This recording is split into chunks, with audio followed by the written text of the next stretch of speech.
তো আমি কি আসলে সুস্থ ছিলেন? তো অসুস্থ বললেন কেন?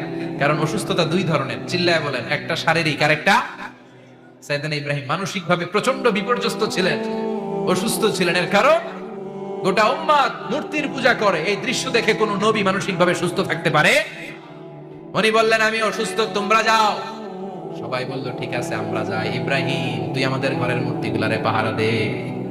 মূর্তি পাহারাদার একজন ভালো লোক পাওয়া গেছে, মূর্তি পাহারা দেওয়ার জন্য ভালো একজন পাহারাদার পাওয়া গেছে। নাম কথা কয়, কথা বুঝতে কষ্ট হচ্ছে মনে হয়।